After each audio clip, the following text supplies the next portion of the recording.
All right, let's talk about 5 ways to make better melodies. So tip number 1 is to use less chords.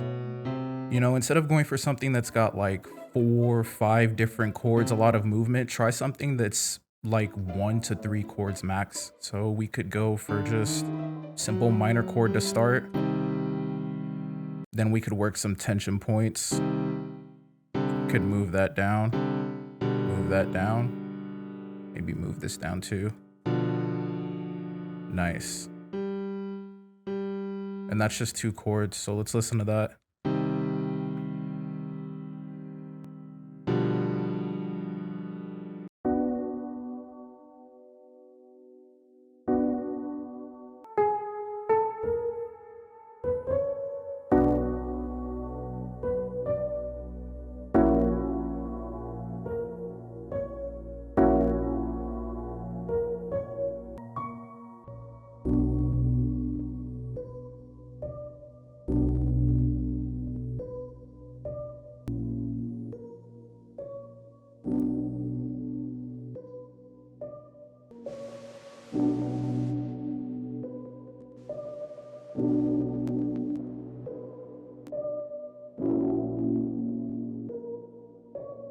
So the second tip is chord voicing, and it's just a little concept where you take these basic permutations of chords and you just take certain notes in the chord and you move them up, or it could be down an octave, just to get a different tone of that chord, like a different flavor. So we could do that right now.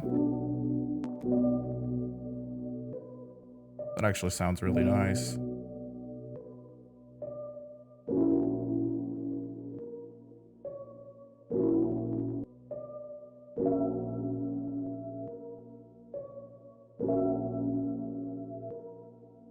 That sounds pretty clean, I'm not gonna lie to you. So it's something that's really simple, but just that little thing alone can really expand the way you use chords, because it just allows you to add a different flavor to your sound, makes your basic chords sound more interesting. So the third tip is to build your melody by layering sounds on top of the notes that are already in your chord progression instead of making counter melodies. So if we wanted to do something like that for this beat, we could open up a new instrument. And so now all we have to do is follow the notes that are already a part of the melody we've made.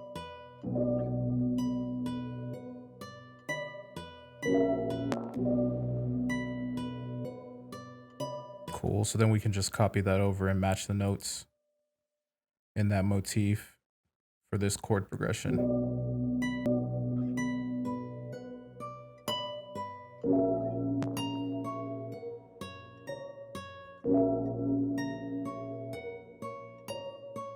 Then we can double that just to make it sound a little bit more natural. Copy.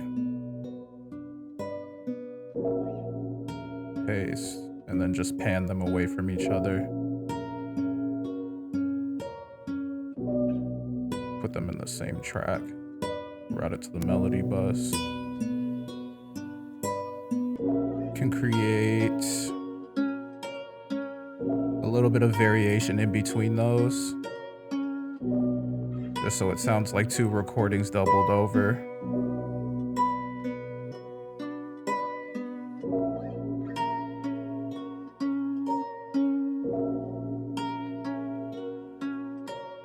Okay, cool. So we could also layer that with pads and just follow the chord progression with whatever pad we select. So we could go back to Decent Sampler. I love this prismic bank. And we'll just follow the chord progression.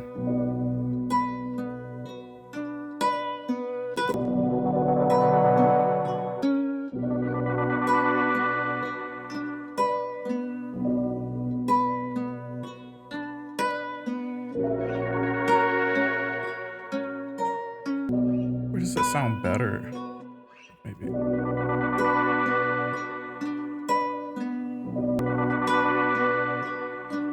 Yeah, I like that better.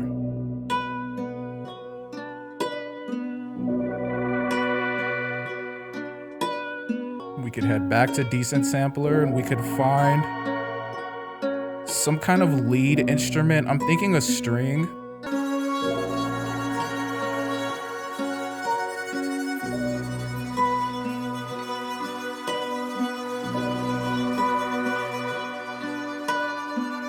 can find a nice bass, and we can just layer that by following the bass notes of the chord progression. Literally nothing crazy, not even a counter melody on the bass.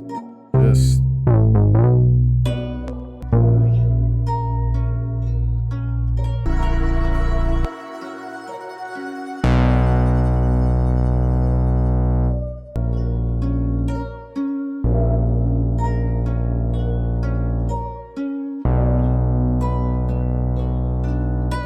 Tip number 4 is to add accents and melodic runs to your instruments. So I'm going to show you a couple of different ways that I do that. The first one is to just kind of outline the first chord in my melody and then strum it.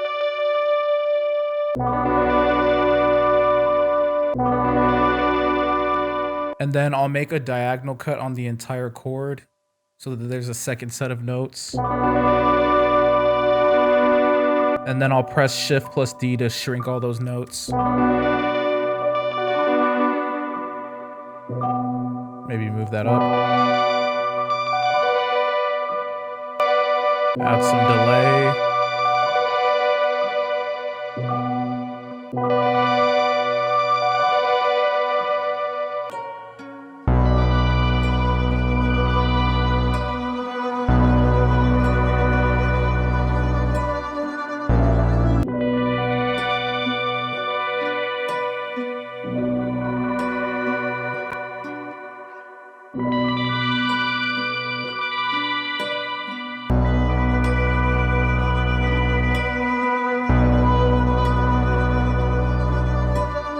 Another way that I like to create melodic runs is by picking a section of my melody. So maybe we could do something like this right here.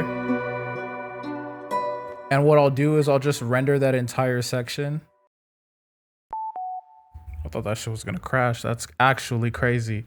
And now that I have this section rendered, we can use it to build like a new melody. There's like a bunch of ways we could approach this. Like pitch this up.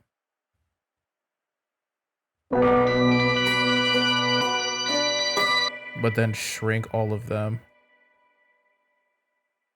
So it plays like faster. Oh, that's hard. That's hard. That's kind of hard, bro.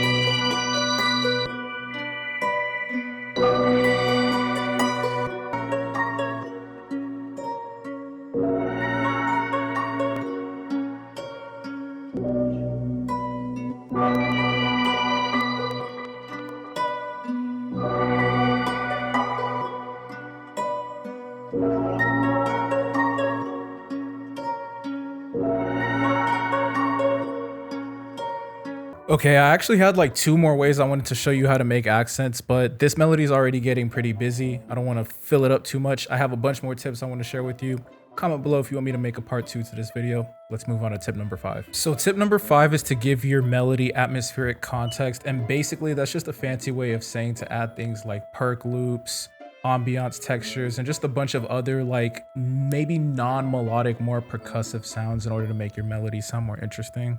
So I'm just gonna go to a couple of different sounds and packs that I like to use in order to do that. And context is important because you want to think about what you want it to sound like. So I want it to sound like it's in the dark at night, like almost like a mall seance between like, I don't know, some homies that are up to no good in like a horror movie or something. It's definitely fitting for the damn near Halloween vibes.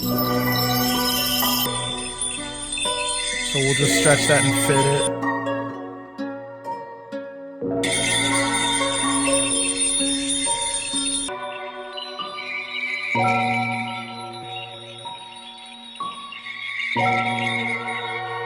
Turn that way down. More felt than heard. And I just love this bird's texture. You guys see me use it a lot.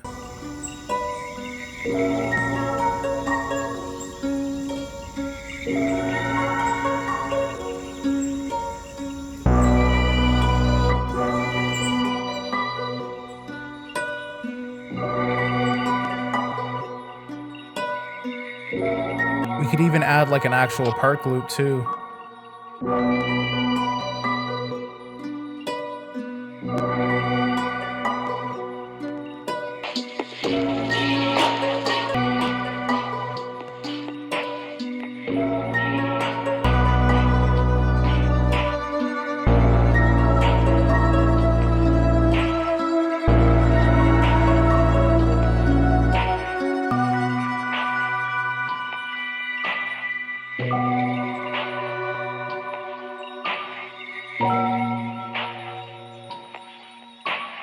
So